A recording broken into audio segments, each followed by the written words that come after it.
এই মামলায় আমার বাদী আমার কাছে যে বলছে, যে অভিযোগ আনছে, অভিযোগ হচ্ছে এই যে 2 থেকে 25 নং আসামি তার ভাই সিএনজি চালকের কাছে চাঁদা দাবি করে 10,000 টাকা।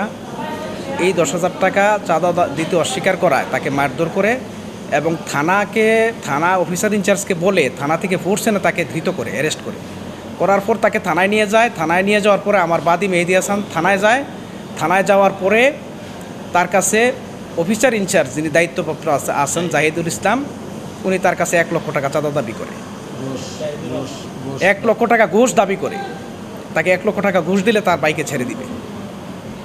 এই ওসি সাহেবের বিরুদ্ধে আরও অভিযোগ আছে। উনি থানায় ঢাকাতে যিনি চাকরিরত ছিলেন, যখন টিভিতে ছিলেন, তখন তিনি এই বিগত ফ্যাসিস্ট সরকারের সাথে তাল মিলিয়ে বিএনপি তথা জামায়াত ইসলামের যত নেতাকর্মী আছে সকলের বিরুদ্ধে উনি মিথ্যা মামলা এবং প্রতিনিয়ত মিথ্যা মামলা করে আসছেন। তার বিরুদ্ধে এই অভিযোগ আছে। মামলার বিচারক হচ্ছে senior judicial magistrate Mominul Haque. উনি পিবিআইকে তদন্ত করে প্রতিবেদন দেওয়ার জন্য বলেছেন।